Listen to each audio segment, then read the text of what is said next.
Welcome back. This is the second half of our quarterly dairy industry legal update presented by the Penn State Law Center for Agricultural and Shale Law. This is our second quarterly update, which is in fact covering the fourth quarter of the calendar year 2020. And it was quite a tumultuous quarter for the dairy industry. We have a special guest here today to talk to us about trade issues in dairy. And it's Becky Rasdall. And Becky, am I saying that correctly? You are. Thanks for having me. Okay. And Becky is with IDFA, and International Dairy Foods Association. And we're going to talk about all things trade here in dairy exports and try to get a little understanding of some of the sort of the current disputes that are going on and some of the background and a little bit of technical knowledge so that people can better understand when they read news items about some of those things. First thing I always like to do is get somebody's background. So Becky, you told me once on the phone a little about your background, which I found very fascinating. So go ahead, tell us how you got to where you are, and maybe your actual job title first. Sure. I'm a vice president of trade policy and international affairs at the International Dairy Foods Association. I've been at IDFA only about 6 months. And before that, I worked at the U.S. Department of Agriculture's Foreign Agricultural Service. It's a mouthful. Yep. But they're the agency within USDA that focuses on facilitating exports. They're the foreign service, basically, of USDA. I spent about 10 years between FAS and the Office of the U.S. Trade Representative in the Executive Office of the President, working on various trade issues from, how can I get an export certificate all the way to being one of the negotiators at the table for the Transatlantic Trade Investment Partnership negotiations with the EU a few years ago, for example. Okay. And during whose administration were you in the U.S. Trade Representative's office? Under the Obama administration. Okay. All right. And at USDA, did you work on dairy trade and export issues? I assume you did. I did, yeah. Actually, after working at USTR, my job for the past 3+ years, 4 years almost at USDA before IDFA was solely focused on dairy trade and dairy trade policy and ensuring that we're maximizing our opportunities to export. Okay. And what years were those? So I get just a little perspective on that. 2000, you're giving me a quiz here. 2016, yeah. The end of 2016 till 6 months ago. Mm-hmm. Okay. All right. Well, let's talk about U.S. Trade Representative first, since it's certainly an issue right in front of us here, sitting here today, and we're recording this on January 22nd. We do, of course, have a Biden administration nominee waiting for some type of confirmation. And of course, that is Katherine Tai. I think I'm saying that correctly, am I? Mm-hmm. And do you know her from your job experience? I don't know her. She's very a well-known name, having spent the number of years that she has in her position on the Hill, but I don't know her personally. She's got a great reputation. Okay, and I guess coming from a legal standpoint too, because she's been general counsel, I think, at the House Ways and Means Committee, right? Is her most recent job, right? I think. Yeah. Okay. Now, do you have a feeling as to where dairy fits in her, worldview, so to speak? Is there anything in particular that dairy interests should know about her background? Yeah, what I think is interesting for her with respect to dairy is, she's not an Aggie at all, so she's a true trade law professional. But the fact that she has so much background on China, she's got the language skills, she's fluent in Mandarin, she's got a significant number of years of experience working on China trade policy issues. So that'll be really interesting for us, where I think there's some consensus that there's been some gains found in China phase 1. And, for them to come in after this administration and try to essentially decide what you do with China phase 1, whether you keep it, what you do with the retaliatory tariffs that are in place right now, that'll be interesting. I think her experience in knowing China so well will, I think, benefit us so that we're not, losing ground that we've gained through the past couple of years of getting that agreement. Okay. Yeah. I was going to ask you this way down the line in my little outline for the interview, but I'll ask you this now. I mean, there was all this talk last year of, oh, phase two, phase two. Will there be a phase two? Do you have any thoughts on how hard or difficult, or what topics, or whether that's, a non-starter, with the change of administration? And what would be the objective of a phase two to this administration? Yeah, I don't think I think they'd be hard pressed to call it a phase two, but I also don't think it's not a sustainable situation the way it is right now. I don't think you can leave China-US trade the way it is right now, with these tariffs hanging in place as the sort of stick accountability tool. So the commitments we got, in terms of streamlining China's regulatory procedures and things along those lines are great in phase one, but there has to be sort of a next step. I doubt they'll call it phase two. They'd probably want to invent something on their own and have it be a Biden legacy. But I think that's where I'm saying I think it's useful that she's a China expert, having been at the table of China phase one negotiations. I could tell you the Chinese were really inflexible on going further on any of the regulatory commitments. So exactly what and how the Biden administration will do with trying to take it a step further while still assuring, that we're, kind of keeping China in check, as it were, is unclear to me. But that's why I think she's such a great pick. She's got that background. And while we're talking about that, I always like to point out in the materials that we produce to educate people here at our center, is that people need to understand that this, as you already pointed out, this China agreement isn't really an agreement per se. This is a compliance, negotiated settlement, and that this is not a two-way trade agreement or a bilateral trade agreement. This is a settlement agreement, so to speak. That's basically one side's just saying, well, we'll see if you do all these things, and if you do all these things, then we won't come down on you harder, or we won't start up the machinery, of enforcement again. So it's not really a bilateral trade agreement. And I can see how that feeds into what you're saying, which is, is there a future for this way of this relationship, or does the relationship have to fundamentally be changed and not governed by this kind of a document? Which gets to the point of all the trade agreements, whether it's this one or the USMCA, or future agreements with the UK or the EU by the US, they all have their own unique ways of being enforced, and not all of them are enforced the same way, depending on what agreement you're dealing with. If there's a dispute, it can go any number of different ways depending on how it's drafted. I guess, is there, in the China settlement agreement, are there mechanisms in there for dispute resolution, or it is simply, if you don't comply, we will start up the tariff machine again?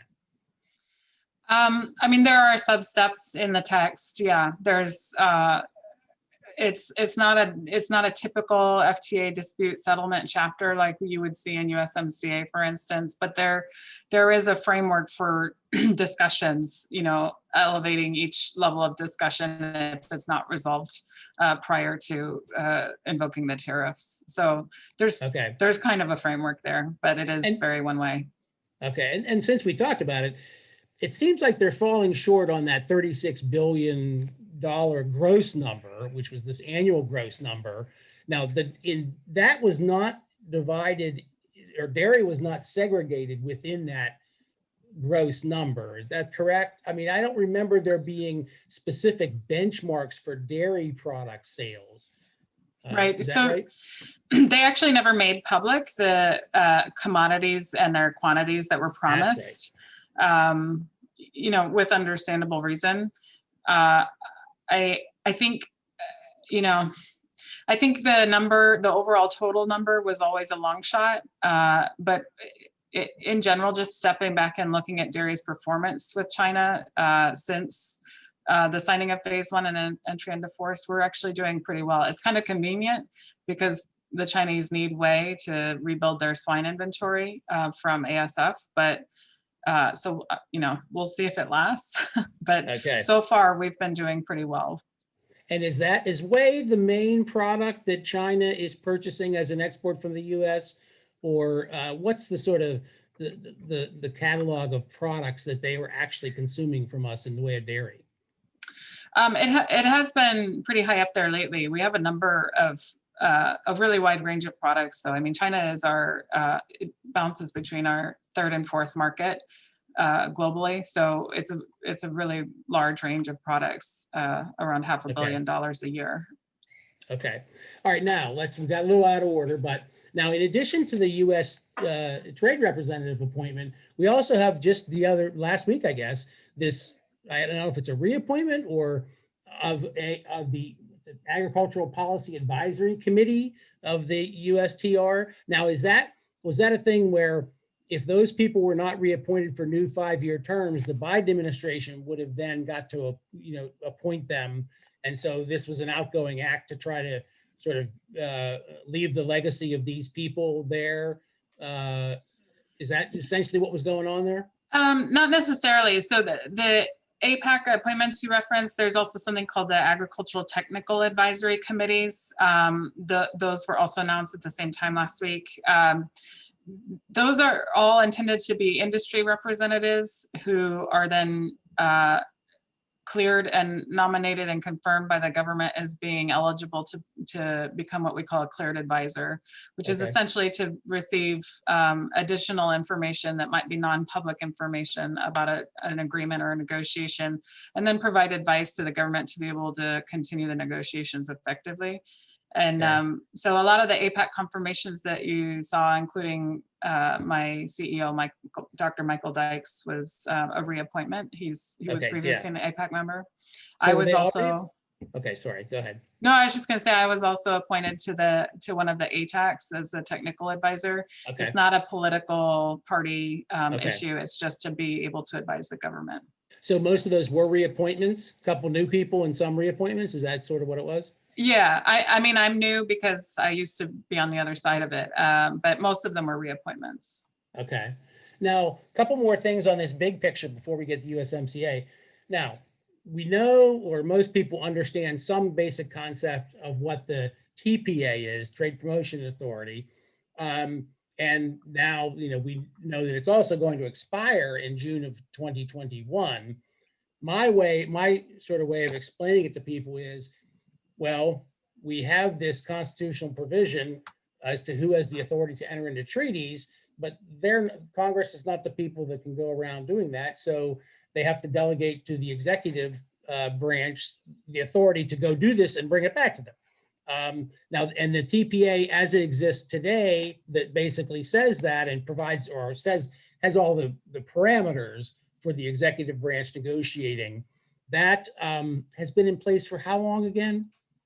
I think the original TPA was in the 70s, I want to say. Oh, okay. And then there was a renewal. I think that's right. And there was a renewal in the early years of the Obama administration, I think, with a significant rewrite or sort of change some of those timelines. So this expiration coming up in June of 2021, just so for our listeners that would understand, if this doesn't get renewed, we don't have a mechanism for the executive branch to be negotiating trade agreements to a degree. Perhaps certain things could still happen, but so what's the scuttlebutt in DC as to what may happen here? Will there be an extension of the current TPA, kicking the can down the road? Is there going to be some ambitious rewrite? Anything or hear? Yeah, I mean, TPA. I think what that really hinges on is you can negotiate, but you can't, there's no framework. If there's no TPA, there's no framework for passing what you negotiate through Congress. So that it really disincentivizes any trading partners from wanting to negotiate with us if they know we are not going to be able to get congressional approval. So we might be able to continue negotiating for a little bit without TPA, but if it doesn't look like there's active work towards coming to compromise and passing TPA, we're going to be out of luck on negotiations. And I think there's a whole lot of interest in, I've heard at least people talk about wanting to reform TPA. So for instance, China phase 1, because it is not a full and preferential trade agreement, the way you mentioned, is just kind of almost like a contract. they didn't have to clear that through Congress. It didn't go Right. through the TPA procedures. And so there's, I think, quite a few people who felt like, especially on the Hill, who felt like they were left out of the loop on the proper procedures, and would like to see that loophole sort of fixed. Okay. So with that amount of reform, it's going to be tough to pull it all together in the next few months. Yeah, I bet. And I guess just for our listeners to understand, or our attendees here, those non TPA type actions, that's the so-called Section 301, or is that, do I have the terminology correct?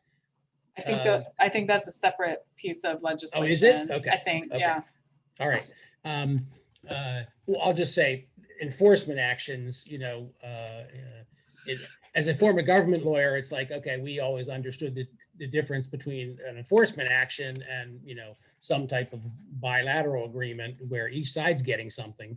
Yeah. Right. Okay.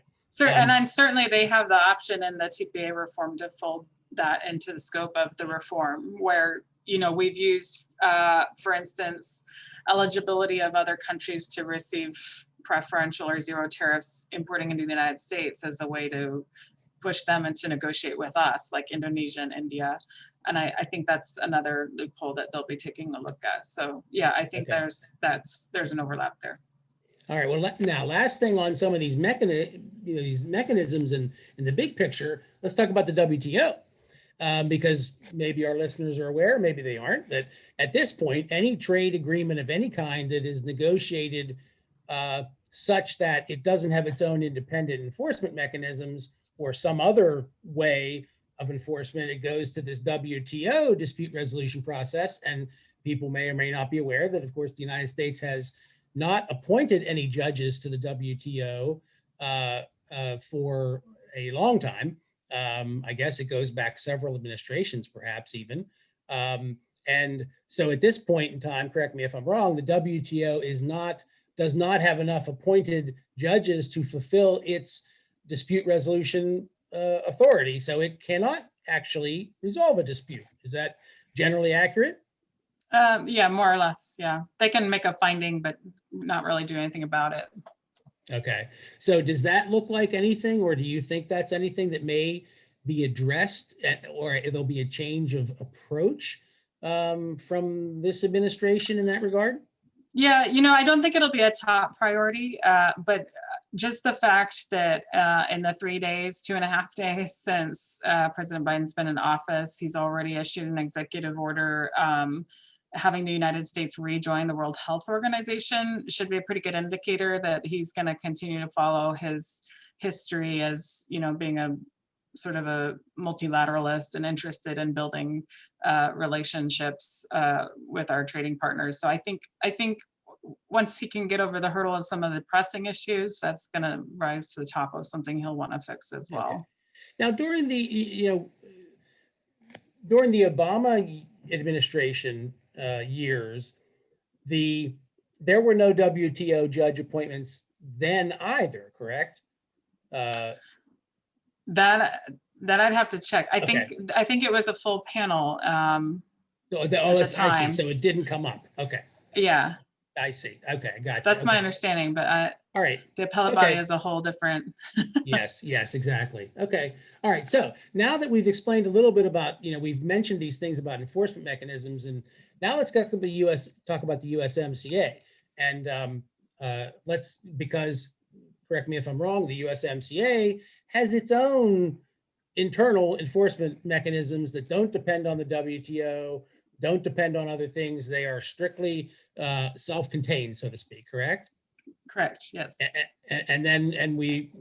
Most of our listeners may have already heard and been aware that in December, the outgoing U.S. Trade Representative, Robert Lighthizer, issued this request for consultation to Canada only less than 6 months since the USMCA became effective in July of 2020, which is in your industry. Is that surprising or not surprising? Not surprising, but we're very pleased with it. I mean, it takes a tremendous amount of effort, especially by the USTR lawyers, to put that action together. And that was the first compliance or enforcement action that USTR has taken under the agreement. So we're pretty pleased that dairy is front and center, especially since that Canada dairy commitments were one of our top priorities during negotiations. So to see that we're following through on that is a great thing.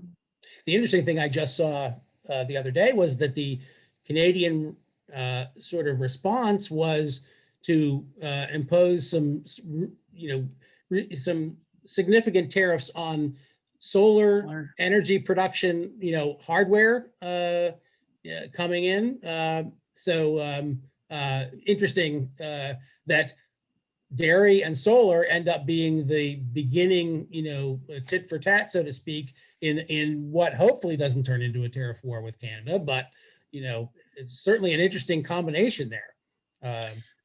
Yeah, I mean, I can't imagine it would become a tariff war since we're following the procedures outlined in the agreement for the dairy part of the dispute, but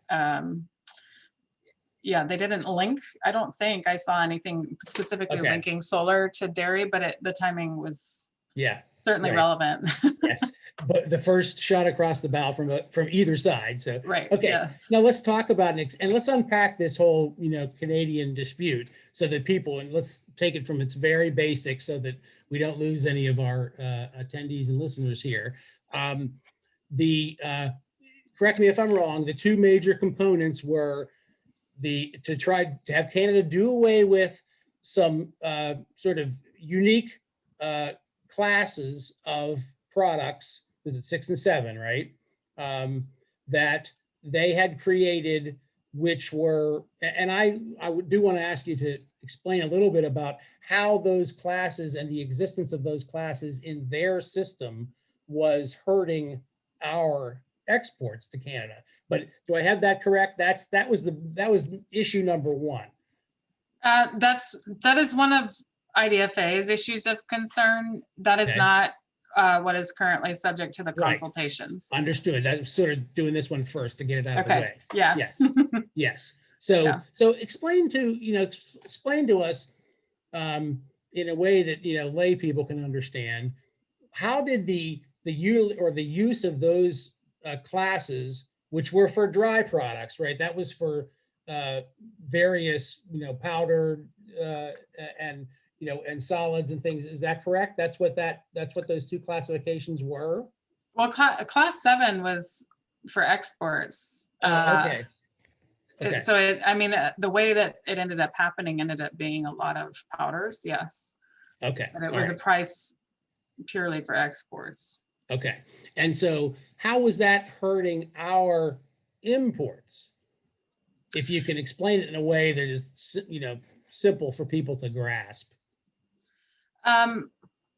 Essentially by having a price class system akin to our federal milk marketing price classes, where they're always going to be able to offer best prices domestically. So it kind of serves as an import subsidization. Okay, so their pricing for those particular commodity, categories was artificially low, or was so low, let's just say, was set so low such that we could never compete with it. Is that essentially correct? Right, we're just simply priced out of the market. Yeah. Yeah. Okay. All right. And they followed through on that, correct? That is not the subject of the consultation. Did that go as anticipated? No. They did eliminate the classes that were referenced in the agreement. However, there's a number of other obligations in the agreement related to how they do their price classes. Just basic things like publishing all their pricing, publishing all their pooling information, publishing all of their laws and regulations of each province and how each province is managing their milk classes. It's just a very difficult system to maneuver, and so we're finding just the transparency of their pricing has been something that we're still concerned with and still kind of looking into. Okay, so this is probably in the category of don't know yet whether they've completely complied with the spirit of the agreement. Maybe it's just been masked in some other way, and some of the same things are happening just through a different mechanism. Yeah, I mean, certainly we're seeing uh, trade data perform similarly as when classes 6 and 7 were in place. I see, We right. see new classes that have popped up that act exactly the same way, that have exactly the same pricing. So we're pretty suspicious, Okay, but so there are timelines in the agreement that didn't take effect until this month. So we have time all to right, keep looking. there's time. Mhm. Yes, and this is the classic case of like, oh, now there's a class 4A, or there's a, something along those lines that may have just absorbed this product and might be priced the same as it was when it was 7 or 6 or whatever. Is that Exactly. right? Yeah. Okay. All right. So the jury's still out on all of that. Mhm. Okay. So let's talk that now. The consultation is over, of course.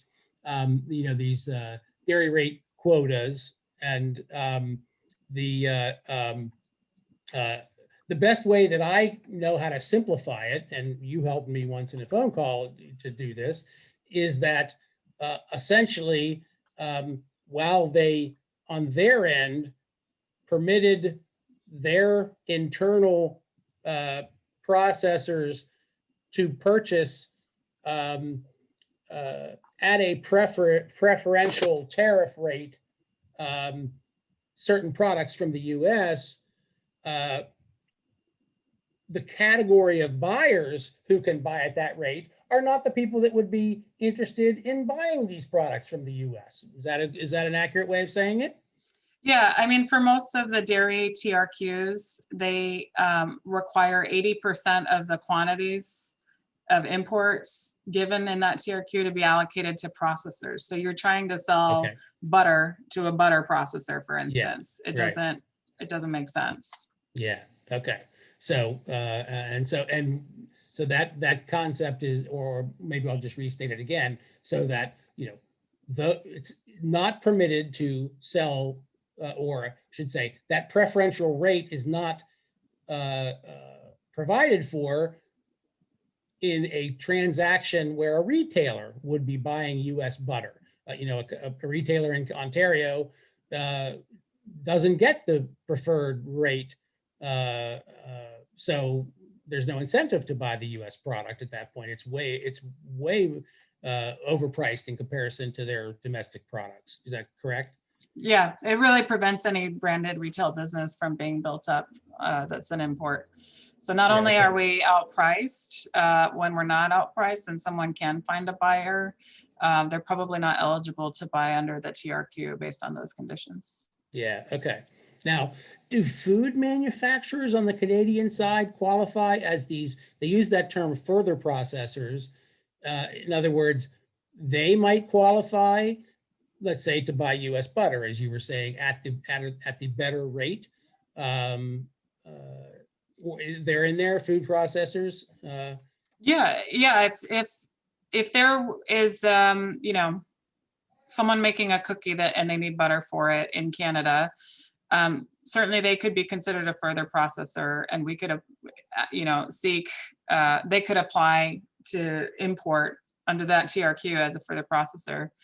But the problem is again, based on the price classes, they're going to be really unlikely to want to pursue imported butter when there's such an abundance of it. They actually just keep continuing to raise their production quotas in Canada. So there's a huge abundance of it at really favorable prices domestically. So Okay.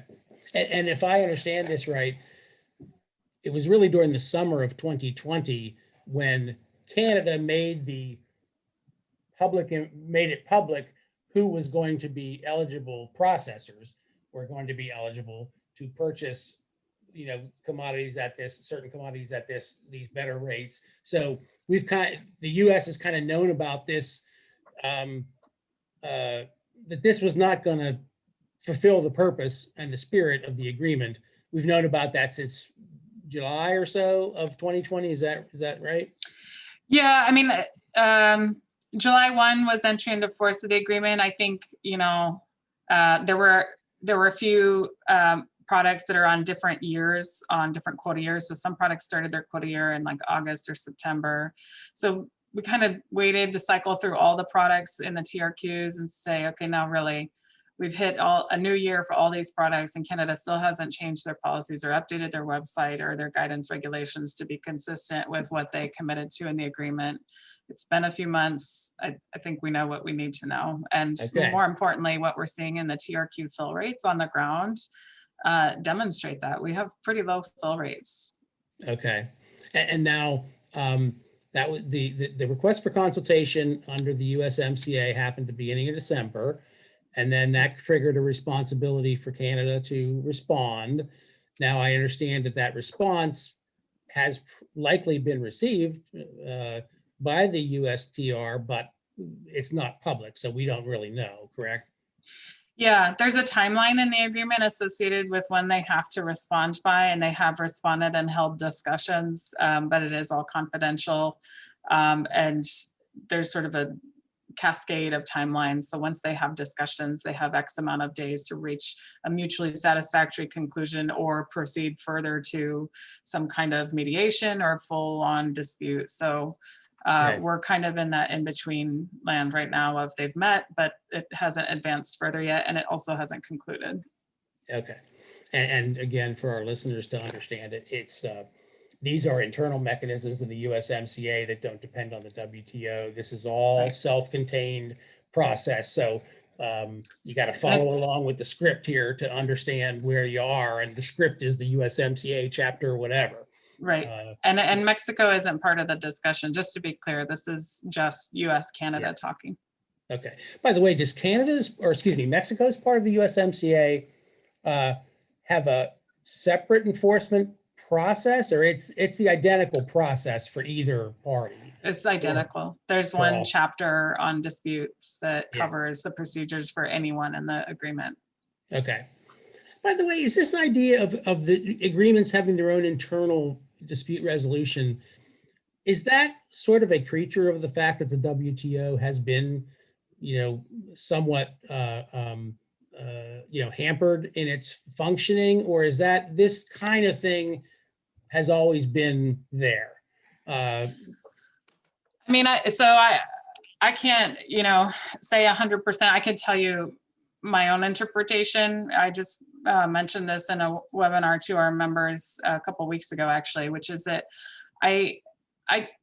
we just as a U.S. negotiators, we tend to base a lot of what we do in our negotiations on WTO principles. So there's a WTO ag agreement. We have an ag chapter in our FTAs. If there's, the WTO chapter agreement on SPS measures, which is food safety issues or animal health issues, then we always have that chapter in our agreements. There's WTO dispute settlement mechanisms, then we mirror that and have a dispute settlement chapter in our FTAs. So we tend to just always use the WTO as the basis for what we do, and then try and see what we can build on and obtain extra commitment to on top of that.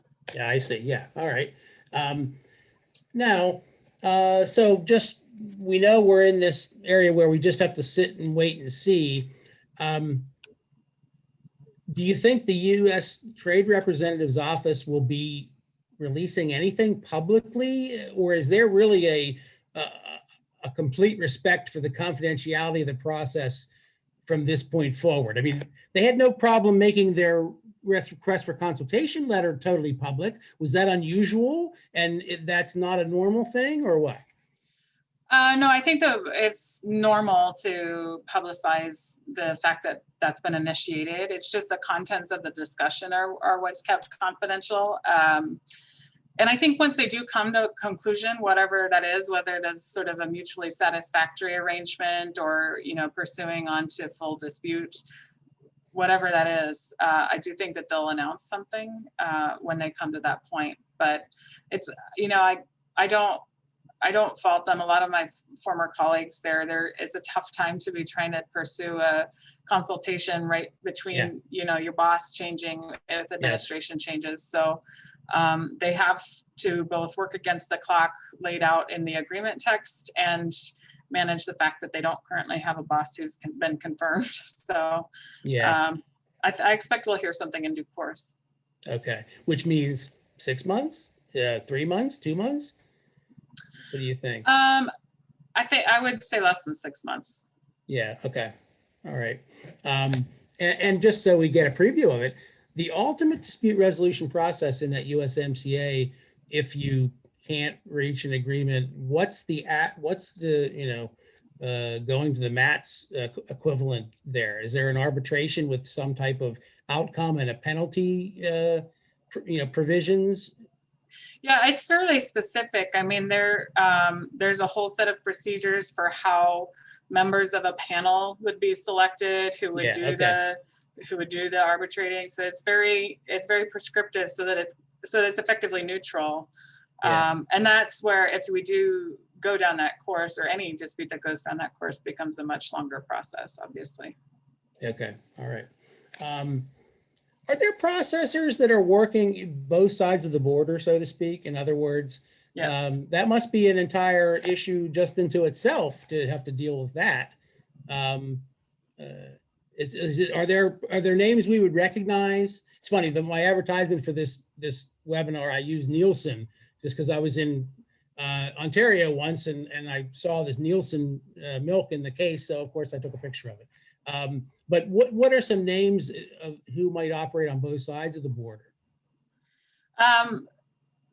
I can think of a couple members, but I don't want to. Okay, I don't want to that's call fine. them out. Yeah. Okay. I think Understood. I think if you have invested enough business, it does work, because obviously they can choose to buy from themselves, and a lot of the requirements for obtaining a TRQ allocation in Canada are to have presence, be a functioning processor in Canada. So if you can get it built up enough on both sides, I think it can work. But then you are still faced with the pricing issues. So how exactly that is navigated, I don't know. Right. But Understood. that's a different webinar. Oh, yeah, right. Are there cooperatives that are working both sides of the border too? Or that's really not a thing that happens? I'm trying to think. I don't think I've heard of, unless I'm missing somebody. All the cooperatives that are coming to mind are not. Yeah. Would make sense, because it's hard, you got authorizing legislation, and it'd be tough to be operating, one cooperative under two different countries, rules. I could see maybe like a multinational having sort of separate cooperatives functioning in each country, but I don't have a model coming to mind where a cooperative is working jointly across border. Right. No, I do see, I always expect to see these issues being addressed by National Milk, and they're certainly addressing them. I don't see the IDFA until recently sort of getting into having more of a voice. So explain that to us in terms of what IDFA has gone through to arrive at a lot higher public profile on dairy trade, frankly. Yeah, a few years ago, I probably would have asked the same question. Just having been on the government side working on dairy policy issues, I would ask that same question. Say, I know IDFA is out there. I don't hear from them a lot on trade. And it really started, in my opinion, with Dr. Dykes taking over as our CEO in 2016. And just kind of overhauling the priorities of the organization based on feedback from members, where it's really, I think it's undeniable that trade is a really important part of the future of the U.S. dairy industry. I just don't see, where is all of that extra product going to go when there's so many overseas opportunities. Yeah. And what we really need is greater advocacy and support and framework within the industry to be able to take advantage of those overseas opportunities. So I think, that was great for him to acknowledge that as a priority and say, you can't have an industry organization be, farm to fork like IDFA is without putting trade out there as a priority. And our members certainly support that and have supported that. And so that's where even my position 6 months ago is fairly new. So I love my National Milk and USDEC friends. We work with them a lot, and we all have the same goal in mind to support our exports. Seems to be a unifying issue here for sure. And it's interesting because I think it was Horde's Dairymen that had a poll published recently that was one of the biggest issues, facing dairy. And it was federal, milk order, milk marketing order reform and exports. And it seems to be pretty universal. And for all those reasons that you said. Well, Becky, I could do this all day, but we do need to wrap. I could do. I love trade. So yeah, I might want to invite you back. I think we do want to do a show on geographic indicators someday. And Okay. of course, that's so wrapped up in trade that and your organization is probably the perfect one for that. So thanks, Becky. I really appreciate you taking the time to do this for us. And Penn State thanks you. And for our listeners, that'll wrap our webinar, and we'll look forward to seeing you in the next quarter. Thanks, everyone. Thank you. You're welcome.